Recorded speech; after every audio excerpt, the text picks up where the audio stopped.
High, welcome to all of you.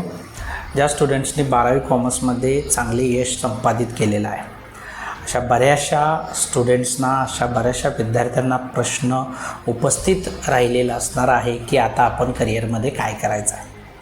तर तुम्हाला या व्हिडिओजद्वारे मी तुम्हाला गाईडलाईन्स प्रोव्हाइड करायचं काम करणार आहे, ज्याच्यामध्ये तुम्हाला मी तुमच्या क्षमतेनुसार तुम्हाला कोणकोणत्या अपॉर्च्युनिटीज आहेत आणि कशा स्वरूपात कॉमर्समध्ये करिअर करायचं आहे या संदर्भात मार्गदर्शन करणार आहे. तर सुरुवातीला पहा, सर्वात बेस्ट ऑप्शन राहतो नियर अबाउट 80 to 90% जे विद्यार्थी कॉमर्समध्ये 12th कॉमर्स ज्यांनी पास केलेलं आहे त्यांच्याजवळ ऑप्शन राहतो की डिग्रीचा, म्हणजेच थोडक्यात BCom करण्याचा. आता जे विद्यार्थी BCom घेणार आहेत त्यांच्यासाठी या व्हिडिओमध्ये मी माहिती देत आहे. बरेचसे ऑप्शन्स आहेत, त्याच्यावरतीही आपण येणाऱ्या व्हिडिओजमध्ये डिस्कशन करणार आहोत. आता सर्वात महत्त्वाचा भाग पहा, जे BComला ॲडमिशन घेणार आहेत त्यांच्यासाठी. BComला ॲडमिशन घेत असताना आपल्याला प्लेन BComला ॲडमिशन घ्यायचं आहे, ज्या माध्यमातून खूप महत्त्वाचा सब्जेक्ट आपल्याला शिकायला मिळणार आहे आणि तो सब्जेक्ट आहे अकाउंटन्सी.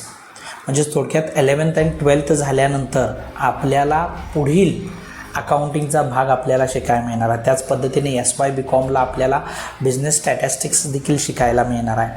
त्याच पद्धतीने TY BComला आपल्याला ॲडव्हान्स लेवलवरती अकाउंटिंग शिकायला मिळणार आहे आणि हे तुम्हाला इतर फील्डला शिकायला भेटणार नाही. उदाहरणार्थ समजून चला, तुम्ही BBA ऑप्शन चूज केला किंवा BCA ऑप्शन चूज केला, तर त्या किंवा BCom IT हा ऑप्शन चूज केला, तर त्या फील्डमध्ये काय होईल, तुम्हाला परत अकाउंटिंगचा बेसिकचाच भाग येईल.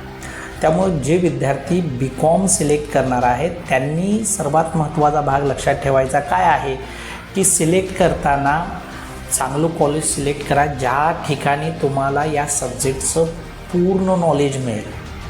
कंप्लीट करायची आहे डिग्री म्हणून करू नका, त्याचा काही उपयोग होणार नाही. कारण की आफ्टर BCom किंवा त्याच्याही पुढं जात असताना आपल्याला ज्या कंपनीज आहेत किंवा इतर जे क्षेत्र आहेत त्यातून आपल्याला जर विचारलं जाईल तर ते आपल्या आपण किती मार्क्स मिळवलो याच्यापेक्षा आपण किती व्यावहारिकदृष्ट्या त्या शिक्षणाचा, त्या अकाउंटिंगचा यूज करू शकतो, म्हणजेच थोडक्यात आपण किती स्किल जनरेट केलेलं आहे याच्यावरती आपल्याला जॉब्स हे चांगले मिळतील.